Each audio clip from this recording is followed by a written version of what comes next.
Welcome to the Stories of School Leadership podcast, the podcast where we elevate the voices of and create connections between inspirational leaders from the UK and around the world. I'm Emma Lurie, and thank you for joining me as I share these journeys, inspirations, and stories of education, leadership, and life.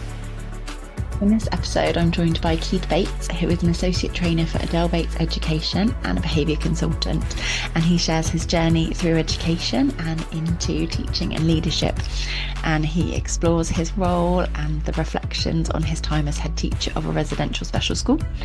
We talk a lot about relational practice and approaches, and we dig into current pedagogy and curriculum and how this links to some of the behaviours that we are seeing in classrooms across the country and in the work that Keith and Adele do around supporting schools with behaviour. So I hope you find this one really interesting. Let's get going.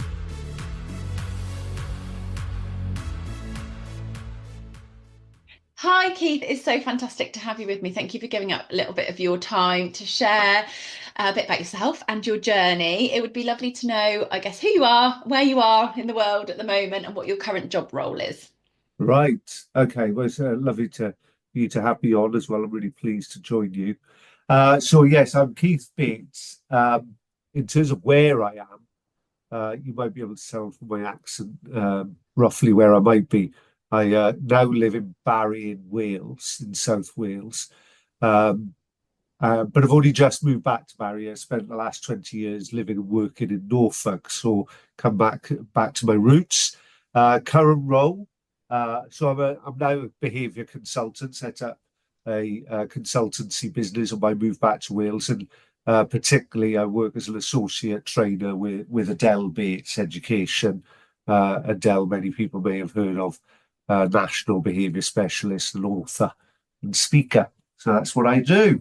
Amazing, thank you. And I think the themes of behaviour and some of the challenge that we're seeing in schools at the moment, I'm so keen to get your insight a bit later on because I think that will be really helpful. But let's go a little bit back. I'm such a nosy person. I really like to know about people's own school experiences and what their kind of journey through the education landscape was. So what was school like for you? Where did you go? How was So it? well, I suppose the bit that's a little bit different in one sense is that I worked out many years ago. I worked out that between reception and year four, or what is now reception and year four, wasn't called that when I was in school. It was a long time ago. Um, but between those years, I changed school every year. I literally went to a different school every year between reception and year four. The reason being is my parents pretty much we kind of almost, it wasn't quite every year, but I moved from South Wales to Norfolk back and forth a couple of times because my dad was a mature student and also went into teaching as a late comer to the profession, and that basically meant we moved back and forth across the country several times. Um, so I had a very disrupted early education, and definitely, I mean, in terms of, I think the impact, I think it wasn't so much just, it definitely compounded difficulties I still have around kind of um, change and moving from one place to another. You'd think with that many moves I'd get used to it, but I don't feel, my recollection of it is I never got used to it.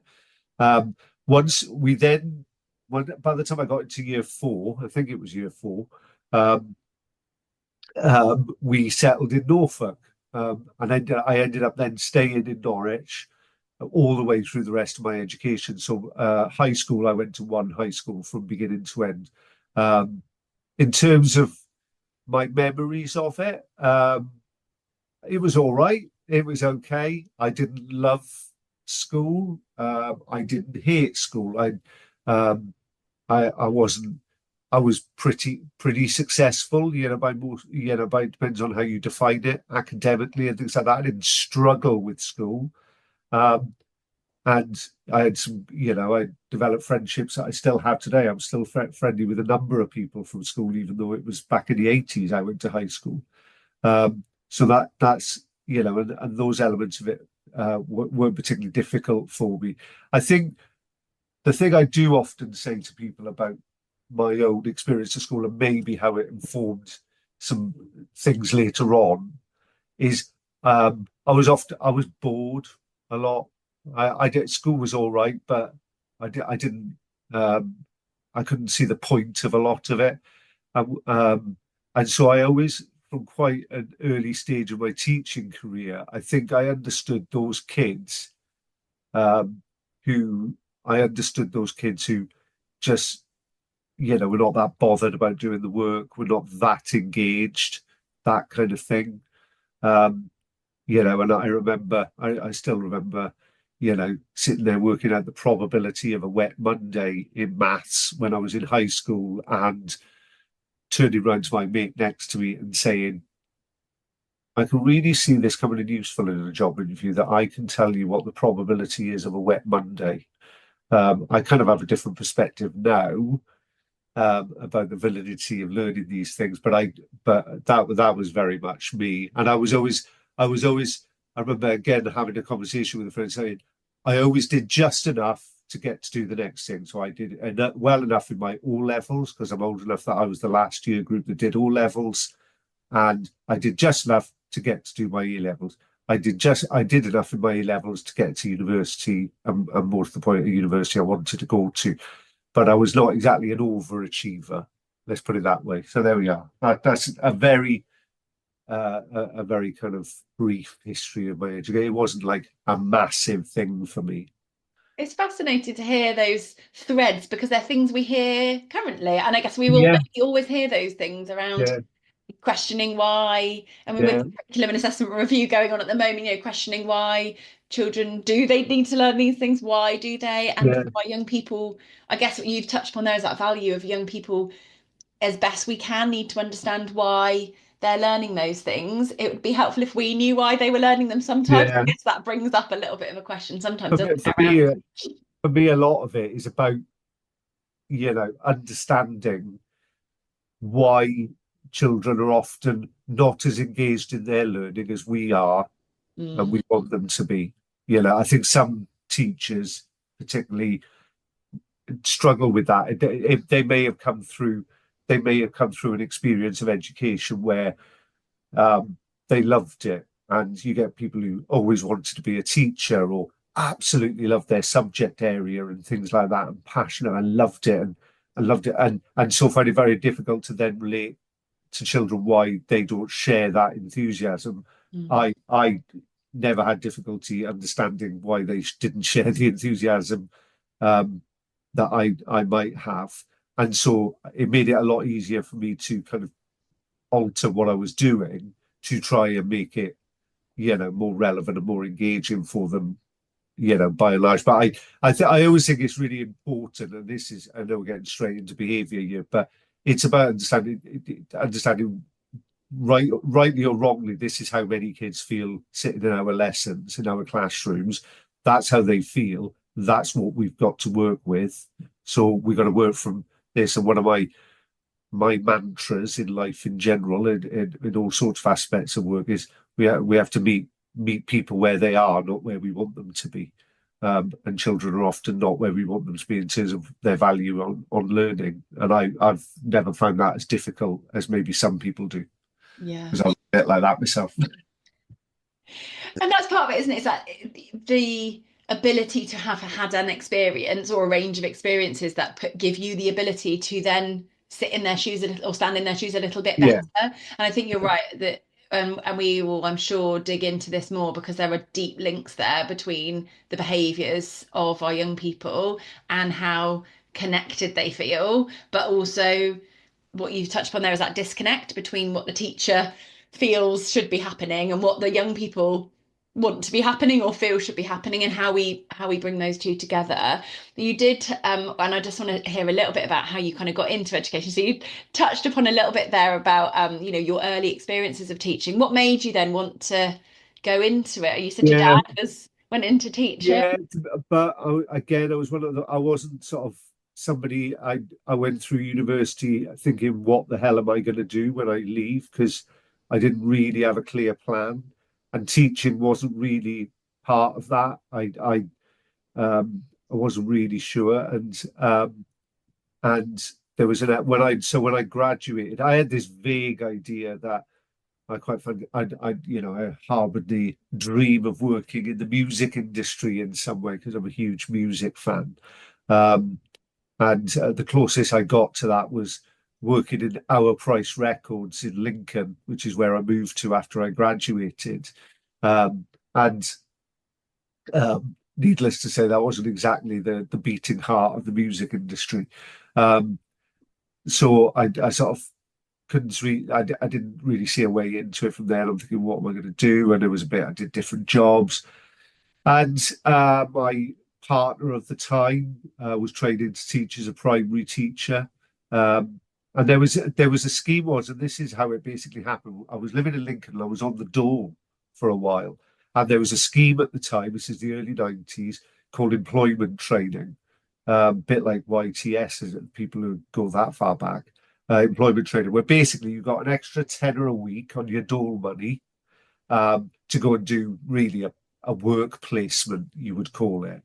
Um, and I, there was some placements on offer in a primary school, a local primary school in Lincoln.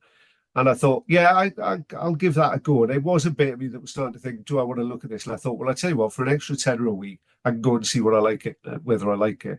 And it was a primary school in Lincoln, so I went, and he worked there full time. It was absolute, disgrace, really. You worked there full time. You worked there it was like being a full time TA. We got paid tenner a week for it, um, and um, and I went and did it. And fundamentally, I really enjoyed it very quickly. I loved it. And probably crucially, the head teacher of that school told my supervisor who came in to check how I was doing, sort of like, "Oh, he's a natural," is what was said. Which and it wasn't actually very often in my life I'd ever heard that I was natural at anything. I was never particularly natural, but I did enjoy it. I really liked it, and I thought, okay, yeah, let's do it. But I knew that I didn't want to necessarily be a primary teacher, so I applied to do PGCE down at Bath University, and started a PGCE, and that was sort of how I got into it, really. And I remember having a conversation with my then partner before I started the PGCE of, I want to be really good at this. I remember that really. I somewhat spent much of my school time, my education time, including university, being a bit of a not an overachiever, just getting by, and then there was a bit of sort of bumming around different jobs, thinking, what am I going to do? And there was a bit of I wanted to do something which I thought I really want to work at this and get good at it. And I remember saying that. And dare I say, that was it. That was 30 years ago. So Wow. And I guess it's that passion of finding the thing that lights you up and and yeah, you enjoy and wanting to do that really well is incredible. So yeah, what were your first, I mean, you talked a little bit about your perception, I suppose, of being able to understand your students because you didn't want them to be bored, you wanted them to be engaged. What other experiences did you have when you started working in education, and I guess, what were your steps into leadership? What were kind of those routes that you thought, okay, I'm doing this bit. What's the yeah, next step yeah. in terms of into Yeah. leadership? So that stuff I remember really vividly. And I often tell this story. Um, I don't know when I'm doing training and things like that. I've told this story in various sort of venues, which is I remember my first teaching practice in a comprehensive, mainstream secondary school in Trowbridge in Wiltshire. Um, you know, as has been a feature of my career, really white working class, low aspirations. It was that kind of demographic. And I remember starting my first teaching practice, and within I slightly had an image before I got going. I was thinking, oh, this will be like Goodwill Hunting. It'll be kids carrying me out on their shoulders, and they'll be standing on the tables, captain, my captain, and all of this kind of stuff. And then within about 2 weeks of my first teaching practice in Trowbridge, I remember thinking, oh, they don't want to do the work. Oh, oh, they really, they're not interested in doing the work. And it served me really well, that epiphany, because it's something I've never, you know, I, I, I, I kind of, I kind of observed it, understood it, and to an extent accepted it from a very early stage in my career. Um, and so it's not about low aspirations or expectations for children, because I'm sure we might come to some of that. But there was a realism I had from very early on, and I knew by the end of my PGC, by the time I qualified, I remember those particularly your first teaching job. I remember having an interview for my first teaching job, and you'd often get asked the question, "Where do you see yourself in 5 years?" That question we all get. And I remember being really categorical at that point too, because you can't say, "I don't know, really." You can't say On that. a beach in Bali. Yeah. I don't know. I might not be in teaching. Yeah. You've got to sort of say, look like, you've got a plan and look like you have a level of ambition. But I remember saying, and it was the truth, quite categorically, 5 years time, I want to be ahead of year. I knew by the time I qualified that pastoral stuff Mm. was the route I wanted to go. I was not particularly interested in becoming a head of department, or anything like that, and I wanted to be ahead of year. And being a form tutor I loved it. I loved it from the get-go. I never resented it. And teaching from the word go. I always described I'm a history teacher by training. I always used to say to people, for me, history was just a vehicle that allowed me to teach to an extent. I didn't really care what I taught. And I've gone on to teach many other things. There is an element of from quite early on, I wasn't, I like history, obviously, and I can be passionate about certain bits, but I always got that bit of kids not sharing, the interest in it that I might have. And certainly, so I understood that. And there was an element of that was a bit me, that I was actually just using history as a vehicle to teach. And it was the teaching, it was the working with kids that fired me up. And actually, it was the pastoral stuff that fired me up the most. So I knew that from a really early stage.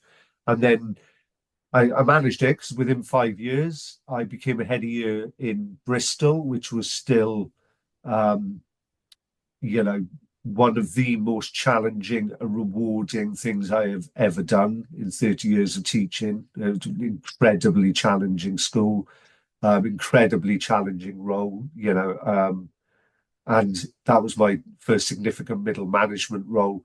And then from there, I did that for a few years, and then I moved back to Norfolk. And when I moved back to Norfolk, that was actually my first move into senior leadership. So I was actually a senior leader. I ended up moving into senior leadership, um, after about 8 years of teaching, something like that. It was about 8 years of teaching. So I was a bit of certainly within secondary education at that time, I was a bit of a rapid riser, but then there was an element of, and I'm sure we're going to talk about this. I kind of knew I'd done it quite quickly, and I was still quite young. So I made deliberate decisions to not just keep going up and up and up. And I didn't become a head for a long time after that. But yeah, but that's probably jumping ahead a bit, really.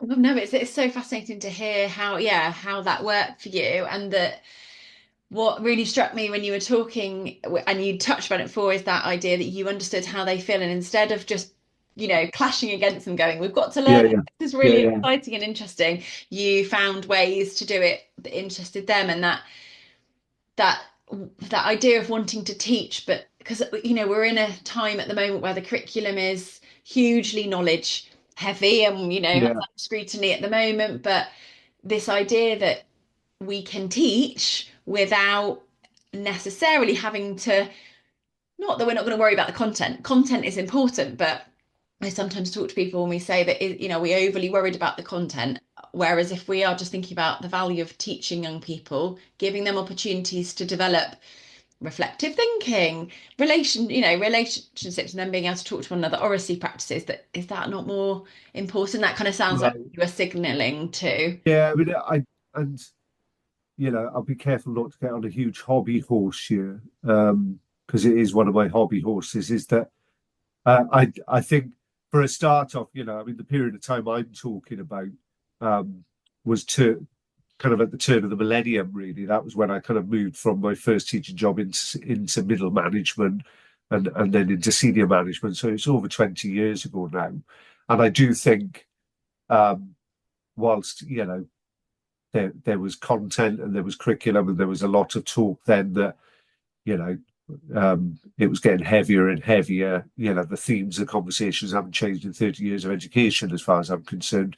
But my own experience was that there was a greater capacity to do what you needed to do in order to engage children. And I think and the hobby horse for me, and I do think it's been incredibly damaging in education in our country, particularly in the last 10 years or so. And I think is one of the factors of why behaviour has become more challenging is that, and again, I'm going to probably offend a few people when I say this, but I'll say it, is that I think there is a misnomer that children can be children with, behavioural challenges to us, that they can be engaged and their behaviour can be changed through the curriculum. And if you've got a brilliant curriculum that is well taught, pedagogically sound, all of those kind of buzzword things,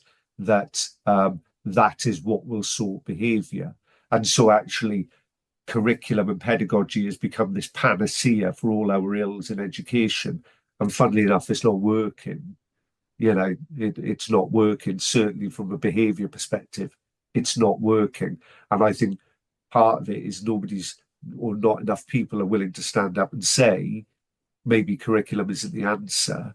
My perspective is relationships are the answer, and you can still deliver a robust, challenging, engaging curriculum and do it well pedagogically. But if you haven't got the relationships underpinning it, it won't work.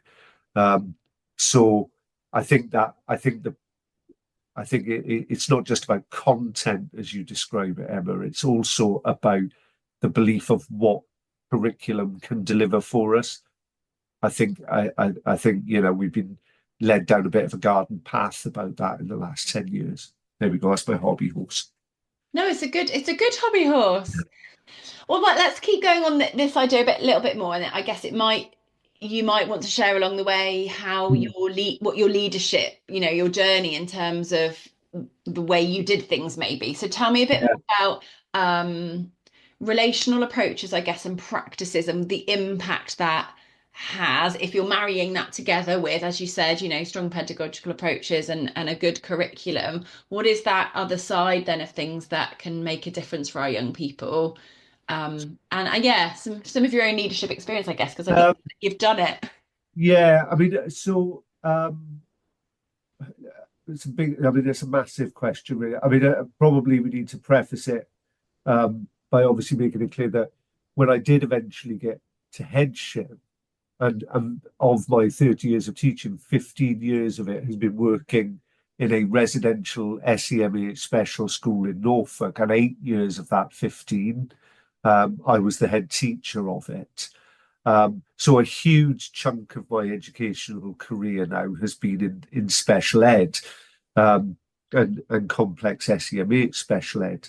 Now, the reality is that I sometimes people treat behaviour and SEMH as if it's this separate skill set to how we work with and teach all children, and in the way, I don't know, maybe I'm not at all experienced or knowledgeable about EAL teaching, and I would imagine there's a lot of stuff there that you really need to know that you do with EAL students that is different to non-EAL students. I passionately believe that is not the case with SEMH children.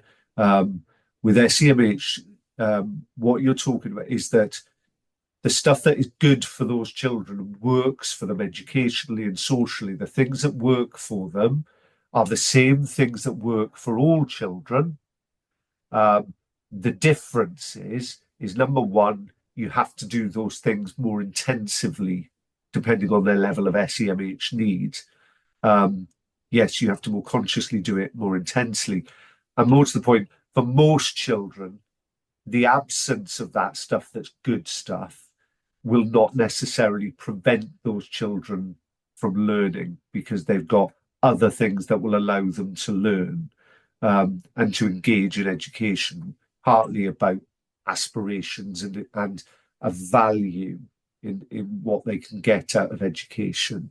But actually, when it comes down to it, you know, good relationships and engaging curriculum that is taught well is good for those children. It's also good for SEMH children.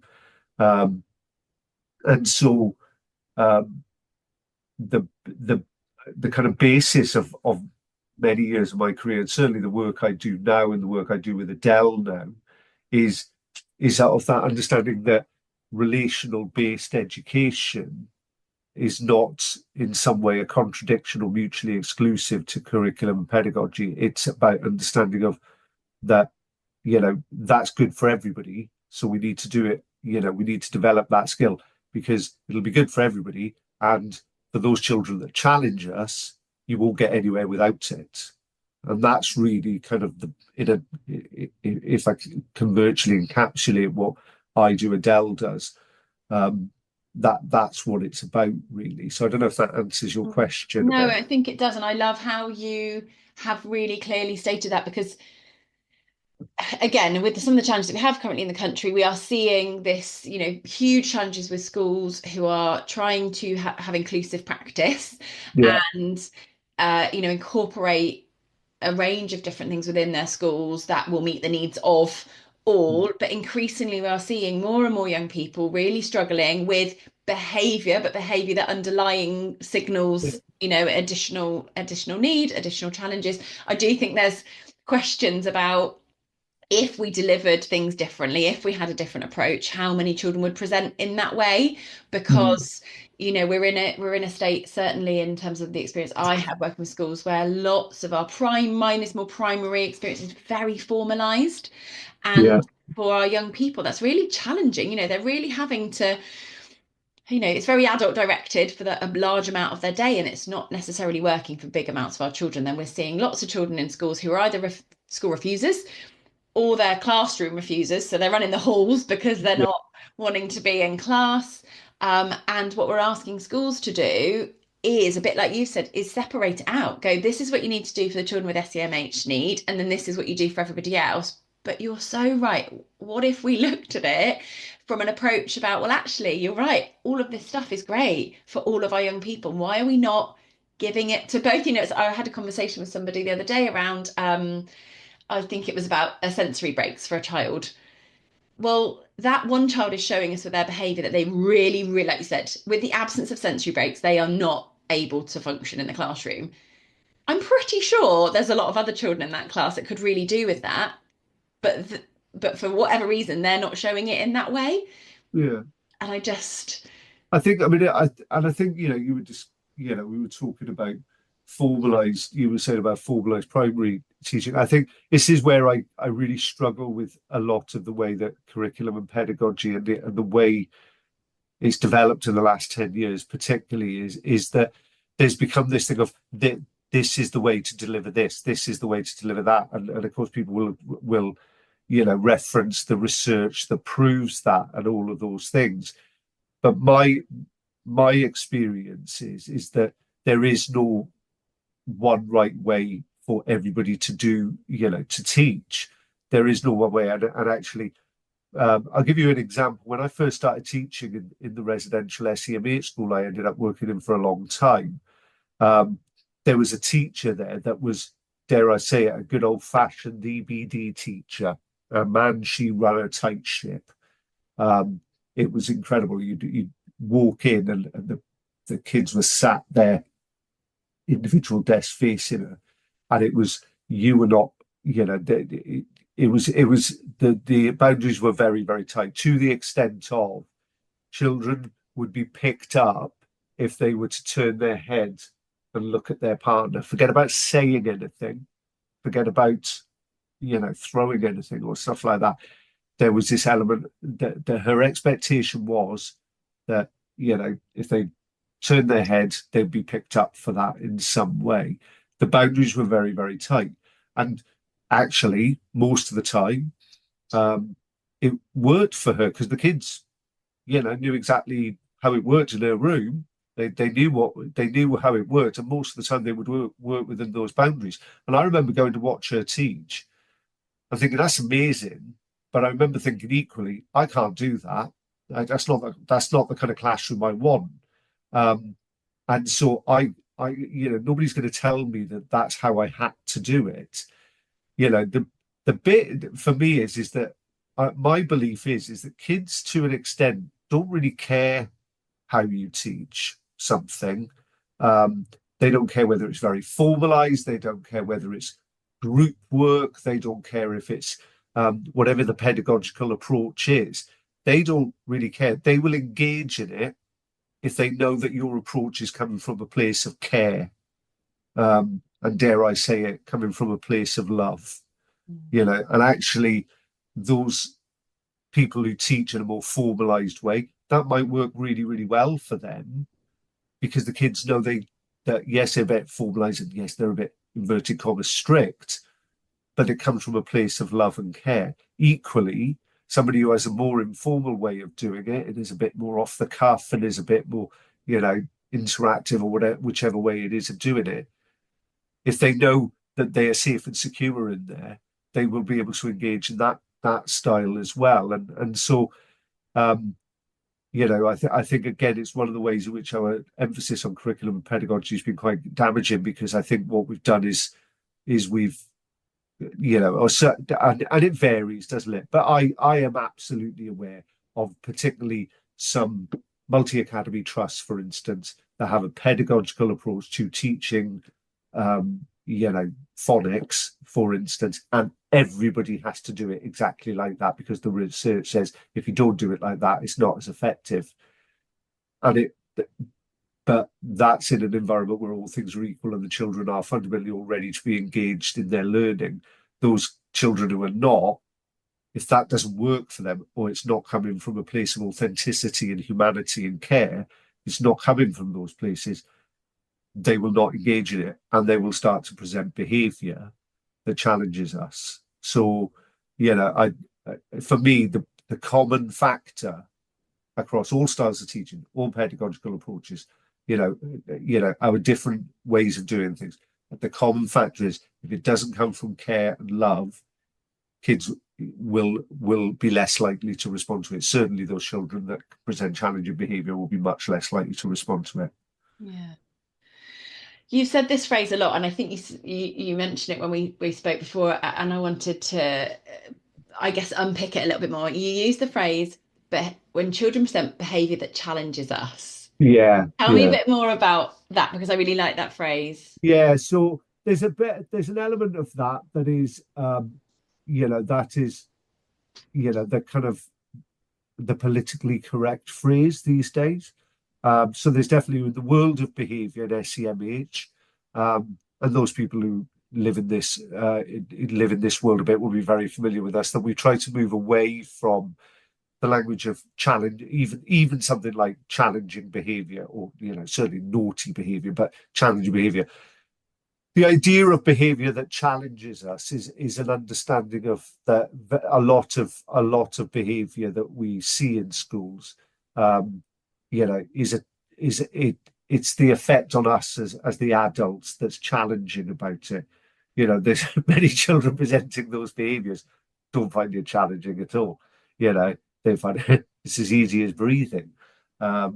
So there is an element of, rather than sort of saying you're doing this, it's more kind of rephrasing the language to say this is the effect that it's having on us. And so the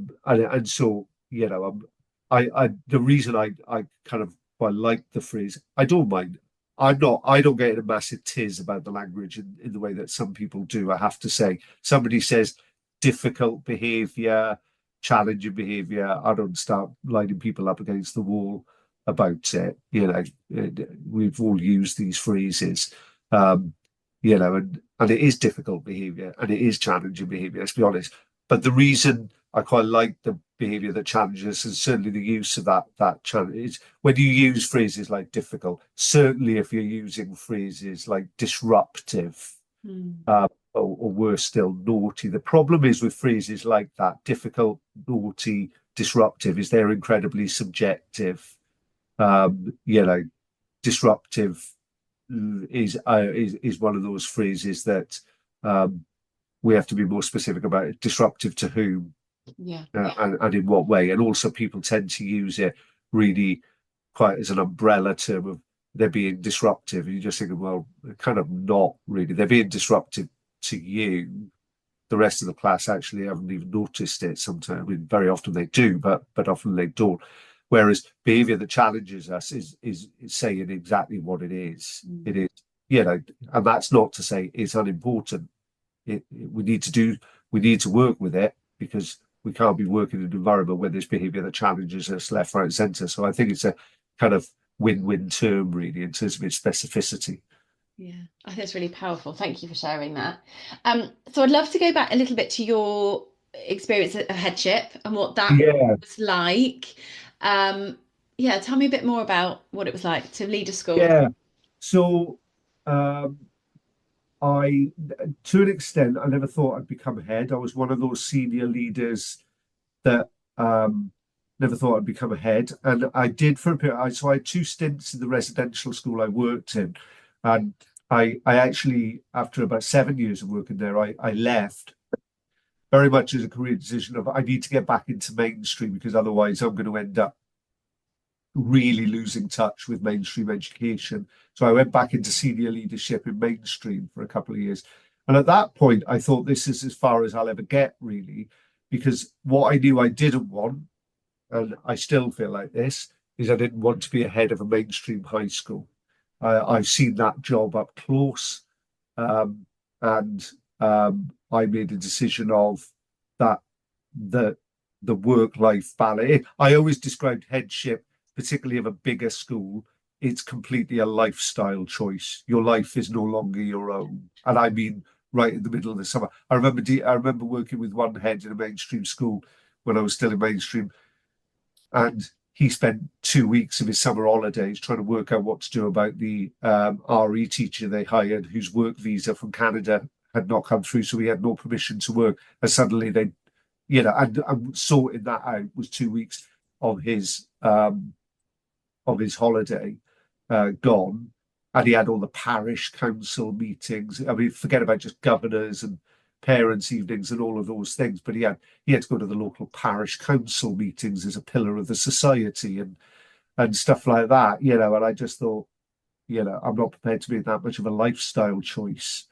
So I felt like that. But I did say, after working in my school for 7 years, I said the only school I might become head of is that school.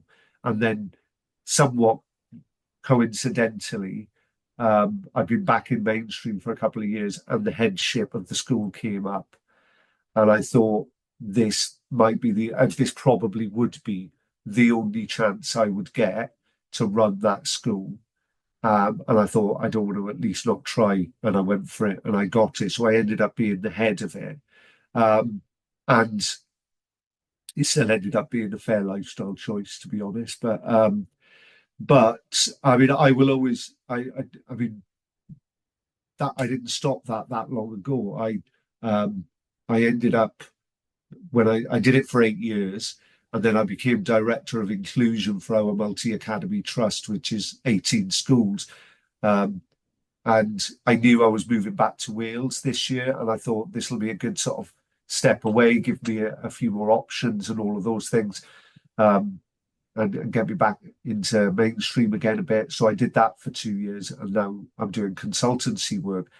I will always say that, I knew the day I left headship of that school, nothing but nothing would ever top it professionally. And I will say, no matter what else I ever was to do, nothing will top being the head of that school. It's the greatest privilege of my professional career, and it means more to me than any other job I've ever done or will ever do.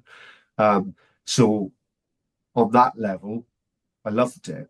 I loved it, and I loved the school deeply. So I loved it, and I was very, committed to it on every level, really. Um, and yeah, and I made a bit of a commitment to people afterwards, which I think will probably hold true, that I would never be the head of another school.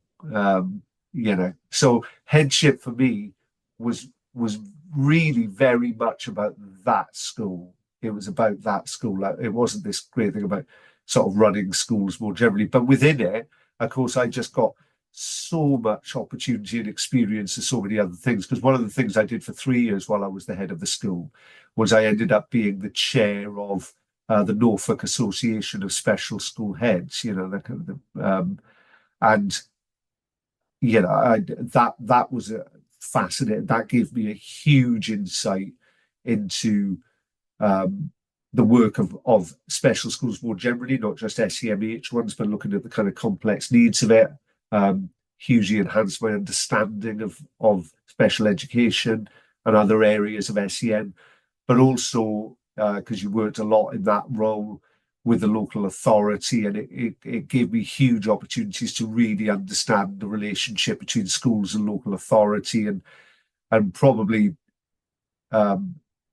subsequently one of my calling cards is I tend to I tend to have a greater perspective than a lot of people do on what the LAs are trying to do, what special schools are trying to do, but also the mainstream sector are trying to do. And so that period of headship, I think, set me up really, really well for what I do now, because I think one of the problems, I'm going to go off on another hobby horse, one of the big problems I think we have in education is it has become incredibly adversarial in this country, with schools blaming LAs, LAs blaming schools, parents blaming schools and LAs, schools blaming parents, mainstream schools, feeling there's not enough special school capacity, special schools feeling mainstream schools need to be more inclusive. It's kind of everybody is thinks the other parts of the system are not doing a good enough job. And because of some of the roles I've done and the kind of school I led, I feel I've got a great kind of understanding of everybody's perspective on it. And the trick of it, the trick of it is somehow being able to find the common ground between actually, how do we compromise what each of us wants for our particular part of the system, and bit of give and take to make the system work better for everybody. Not perfectly, because it's never going to work perfectly, but make it work better. And I think that's what I tried to do a lot in the last few years, is kind of talk to different parts of the system and work with different parts of the system to understand the other parts of the system, so that we're working a bit more together and a little less adversarially, which is what I think has become a real feature of our system in the last 10 years. There we Yeah. go. That's another one of my hobby horses. Your hobby horses are great. They're very Yeah. Yeah. So, what I'd love to hear a bit more about is I guess probably your learnings and the inspiration that you had. And it's so beautiful to hear you speak about your leadership of that Yeah. in that way, because Yeah. there's so many leaders who go, oh my gosh, it was really horrific and hard. I mean, a lot of, if you're going to be a head, you've got to love the job, because you're like, Yeah. it is a lifestyle choice. And Yeah. loads of leaders out there adore their schools and their communities, but that doesn't come without big challenge. So it's so lovely to hear that. Um, I guess, like you said, you're now working in this space where you have a really great range of knowledge. You are seeing, working with schools on the ground, you're seeing what's happening. What things have you taken from your work in the SMH sector, I guess, that I say we in terms of like mainstream, Yeah. are there some key things that you end up talking about a lot? We've touched on, I guess, relational approaches and that love and care, but are there any other ideas that are coming up a lot for you that you feel we need to be doing more on in thinking a bit more from that SEMH towards mainstream? Yeah, so you're right to say, the relational approach and all of those things is probably the underpinning of a lot of it.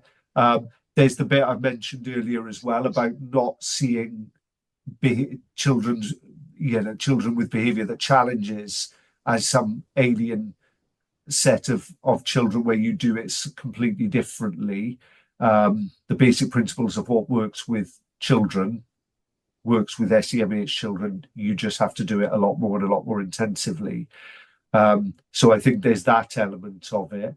I think that this is much more the case in high schools and secondary education than it is in primary, but I think most people listening to this podcast will know that the move towards very kind of centralized systems of responding to children's behaviors, and these convoluted systems and structures that we have of how to manage children's behaviors have not been good. And actually, in the same way that curriculum and pedagogy is not the panacea, having a really tight system of how we respond to children's behavior is not the panacea either. And actually, being prepared to flex those systems and structures. I believe we have to have them to do, but being responsive to them and being flexible around them, I think is something. I think it is possible to get the balance of systems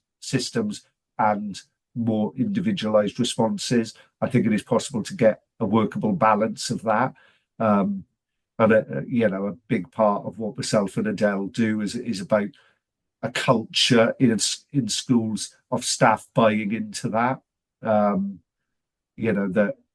That the fact that we haven't given that kid a detention for doing such and such, whereas we did with that child, does not mean the end of all. That somehow anarchy is broken out, which is, how some people do see it.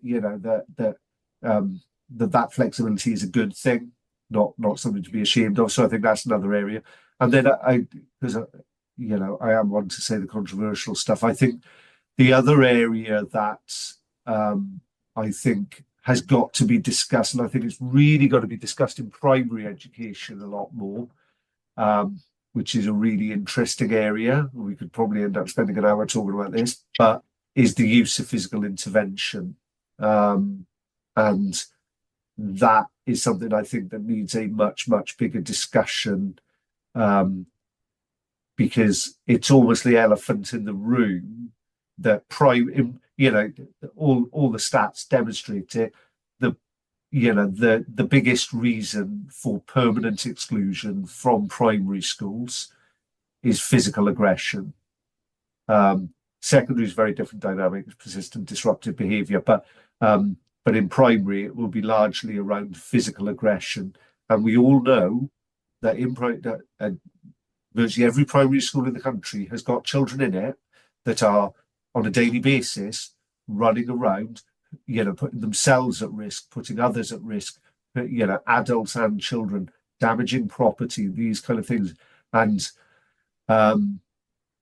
it's significant. And I think the elephant in the room is that schools feel unable to be able to stop them in the moment of stopping them and saying, we're not going to do that. We're not going to carry on hurting people. I'm not going to let you do that because you're going to hurt yourself. I'm not going to let you carry on breaking things. And that's not me saying at all that restrictive physical intervention is a panacea either. But I see this quite differently around the country in a way, because the great thing about what I'm doing now is it takes me around the country, and dare I say it, in some parts of the country, I think there's been a really, really in-depth discussion within the system locally about, the use of RPI in mainstream settings. And then you go to other places where it's like, oh my God, no, we do none of that. And there's no, and the result of which is, all the challenges that are putting a huge strain on our system. And I believe very, very strongly that RPI is in no way has to undermine the building of relationships, the therapeutic approaches, the child-centered approaches, all of those things I'm a huge advocate of. I think there are some parts of our system that see RPI as incompatible with those practices. I don't think it has to be. I think it can be, but it doesn't have to be. And I don't think we're having a big enough discussion about it, when actually it's a really important part, I think, of us helping the system feel like it can manage a higher level of needs, which at the moment there are big sections of the primary system particularly just feel they cannot manage these levels of needs. So that's something I would like us to do, but I also understand the sensitivities around it, and it's a very emotive area to talk about. So I do get why it's shied away from. But if we are going to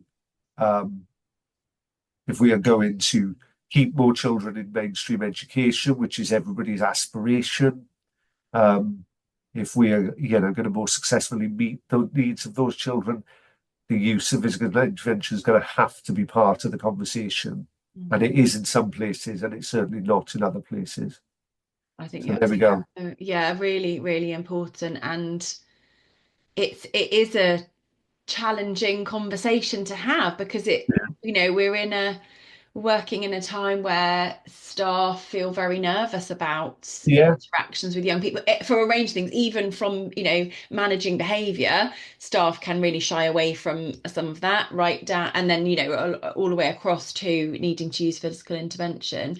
What's your experience been of navigating that parental understanding and knowledge? Because I can see even though you've just shared a snapshot there, that's so important. And while we do want parental engagement in some of our other conversations around curriculum and other, it feels less important. Whereas if we're going to have that big conversation, that's going to have even more challenges with parents, isn't it? Because that's often where the nervousness comes around, is that adults are saying, actually, I don't want to do that because I don't know if, and it's around systems and structures in schools, but I'm interested in what your experience has been of the parental dialogue there.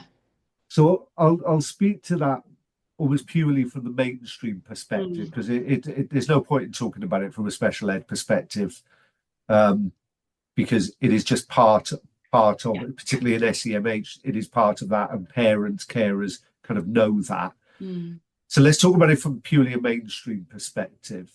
So, I mean, and this is in no way me suggesting I'm fully responsible, but when I was Director of Inclusion for a multi-academy trust, partly, yes, because of my background, we brought in a programme around the use of physical intervention, including restrictive, as well as all the de-escalation and the therapeutic. A fantastic programme in Norfolk that I've been involved in for a long time. And I brought that into our schools, all of the schools, in a much more kind of embedded way.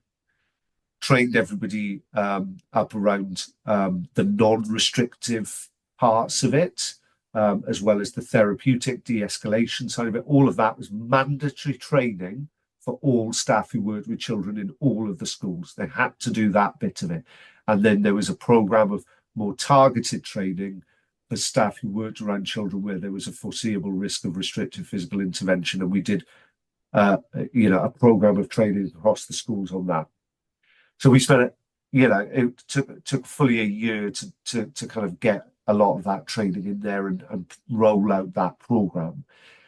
In the 2 years I did that role, we didn't have one permanent exclusion from any of the primary schools, and there were 13 primary schools in that trust, and there was no permanent exclusions. And there were lots of reasons why there were no permanent exclusions, including the fantastic leadership of those schools, some fantastic staff, doing all sorts of things, brilliantly and creatively. But one element is that we had a programme where staff felt confident and empowered to be able to stop children doing these things when they needed to be stopped from doing it. Now, part of that rollout, part of that way of working is really talking to parents and carers about what we're doing, making sure that we talk about it with those children that have a foreseeable. We know who the children are. The children with a foreseeable risk of requiring physical intervention. Sit down with the parents before we start having to use it and say, look, we've been trained in it. This is how we do it. We'll show you what we would do, and we put it into the children's risk assessments. We're explicit about it, and we talk and we have a proper systems of recording and reporting of the use of physical intervention. Make sure that's all robust, but it is also alongside the training of staff and the rolling out of that. You do a lot of talking, not to all parents all the time, but just those parents where there is a foreseeable risk, and those parents that we think maybe may well be finding difficulties with it. We're going to really engage with them, and that's what we do, and that's what the schools did. And there were one or two questions inevitably, but what we didn't know, in the time we did it, there was no significant challenge to the use of physical intervention in any of the schools because the parents understood, and this is the thing, people, is that actually when parents are sat down with schools and talk to, in a way that shows they care about their children, they understand their children, the vast majority of parents will actually turn around and say, yeah, no, I get it. I know what they do. And I know because they're often doing it at home as well. I know what they do. I've got confidence in you to do what you need to do to keep the situation safe. And there was, relatively speaking, there was very, very little challenge to it. But it's the reason it doesn't work like that in many settings and in many places, it doesn't work like that, is that the use of physical intervention is somewhat done on an ad hoc basis, and it's a reactive measure, and it's a bit ad hoc, and the systems around it are not in place. The engagement with parents and carers hasn't really happened, and that's when parents and carers tend to jump up and down about it, and therefore people get nervous about doing it.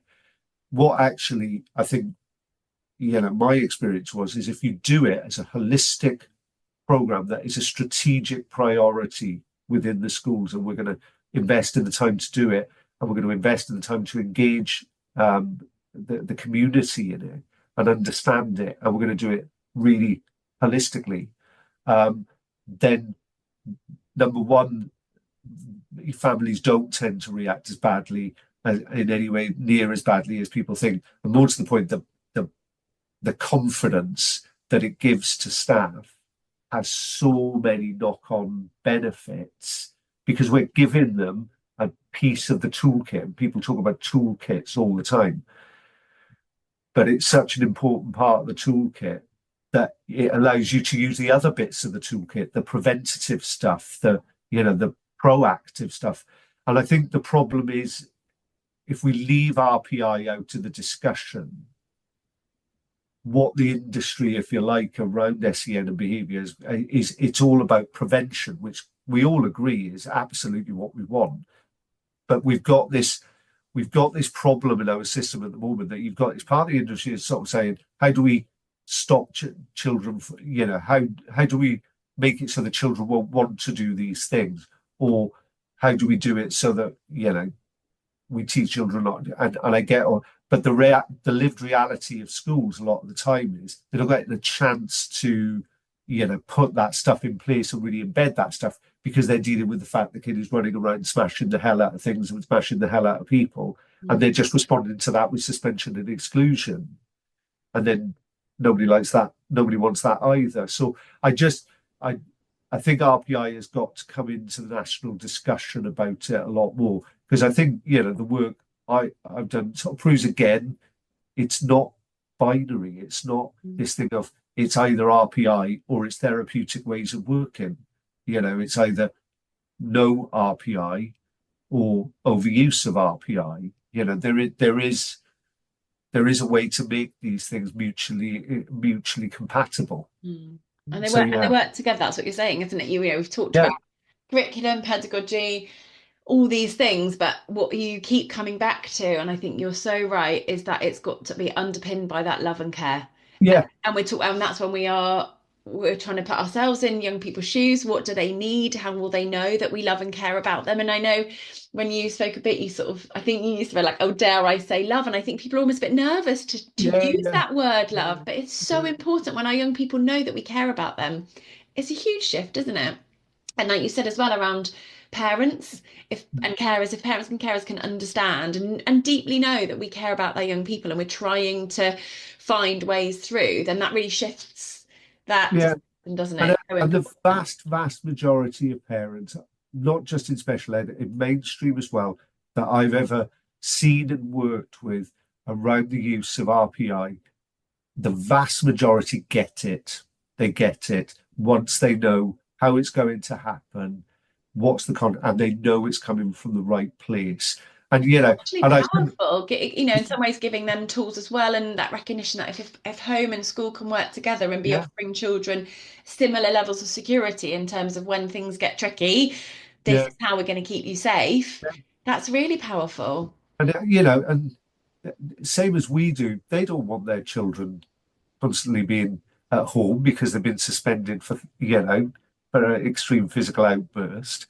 Um, they don't want those things, and I absolutely and I think my experience, what I do know from my experience in complex SEMH is, where high levels of RPI are inevitably used at points, is the kids know, the families know um, that we still care deeply about. We cared enough to stop them.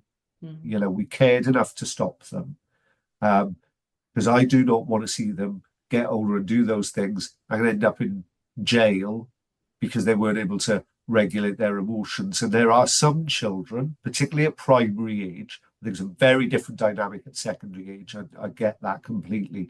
But in primary age, where actually this is the more significant issue is around physical aggression, that they there is an element of us just showing to children, that just because we've stopped you from doing that does not mean we're bullying or whatever. We cared enough because we want you in the school. We want you to be able to maintain yourself, and we gradually work with you therapeutically and relationally so that you don't need to have your emotions managed. And there is an element with primary children that there are children in our mainstream schools, absolutely, that it's very difficult to emotionally contain them, which we talk a lot about in therapeutic and relational ways of working.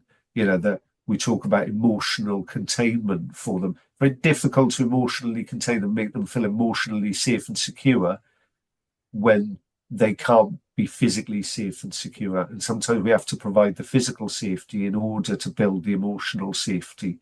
Not with all children by any stretch, but there are children like that. And I don't think we acknowledge that enough. We don't talk about it enough. Yeah. Keith, I could talk to you all day. Yeah, This is I fascinating. And talk just too before we much. finish, no, you don't. It's really, it's so interesting. And I think, you know, you said so many important things during our chat. I'd love to know a little bit more before we finish around the work that you're doing now with Adele and what that looks like in schools, I guess. You know, what does your day look like? What sort of Yeah, things do you yeah. do? And how I can mean, the work, people, you know, get in touch with you guys if they'd like to seek yeah, some absolutely. support? So, I mean, the work with Adele, I've been working with her now for a few months, is fascinating. Some of the people listening to this will probably know who Adele is. She has written a book called Miss I Don't Give a Shit, which tells you something about the organisation and our ways of working. It's not necessarily conventional. Um, and we kind of do all level of kind of behaviour and SEMH work. I mean, Adele for many years, she's been running her work successfully for several years. Um, Kind of comes at it very much from a classroom practitioner's point of view, and that's what kind of still a bread and butter part of it, of upskilling classroom staff to more effectively understand and respond to behaviour. We do that kind of work. I think that what we're moving into now, particularly with extra capacity, with me coming on board with the organisation, is kind of more long-term, real behaviour change work across a school. So rather than just turning up for individual bits of training or individual talks or whatever, doing more kind of ongoing pieces of work, and we're doing a few of those around the country. I tend to do the stuff more in the west and the north of the country. She's doing more in the south and the east of it, but we do work which is about kind of whole school work, and probably bringing me in as well with my leadership background is working with leaders to kind of create behaviour cultures that we want to see in the school. So there's a whole range. I mean, have a look at her website because it's all on there, www.adelebateseducation.co.uk. And it's all there, and she's on LinkedIn and Twitter, and it's not difficult to find. And, it's pretty easy to kind of get a sense of what we do now. And it's great. It's really nice for me because even though I am doing other sort of individual freelance bits of work, I always said when I kind of came on board with Adele, it's really nice to do consultancy work, but do it with somebody. Yeah. Because as you know, Emma, it can feel a bit lonely sometimes. But with Adele, it's sort of like feeling like we're both doing this piece of work. But yeah, that's kind of what we do. We do all levels of it. It sounds fantastic. I've seen Adele speak before. Yeah. Right. Amazing. Keith, thank you so much for your time and for your insights. I think it's been really fascinating to hear your experience and your journey. And I'm really and I feel passionate about it anyway, but I'm just taking away that idea of that consistency. When we talk about consistency, we're talking about consistency of care and love, and that we can change how we do things for individuals. And hopefully we're coming to a place where things are going to be, things might be reviewed slightly. Hopefully, I don't know. I've got my fingers crossed. I'm feeling hopeful that the pressures will be released a little bit, and our profession can be entrusted to make decisions for our young people, because they're all so unique and they need us to make decisions that meet their needs, like you said at the start, meet them where they are, not where we expect them to be. Yeah, you don't work in SEMH if you're not an optimist about it. And I always have the feeling of, I've been doing it long enough where people say it's getting worse, and it's getting worse, and in many ways it is, and I share many of the frustrations about it.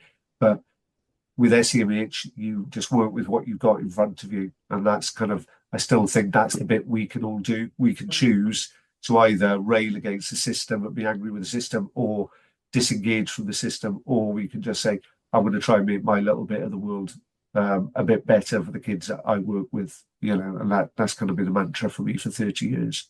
So thank you very much for having me on. You're so welcome. It's been fantastic to speak to you. Yeah.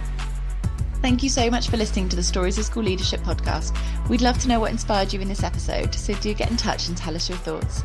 And please share this with friends and colleagues. If you have time, a review would mean so much. It really helps us to reach more people. If you'd like to connect with me to follow my journey or access some support, maybe supervision, coaching, or early years consultancy, you can find me at Stories of School Leadership on Instagram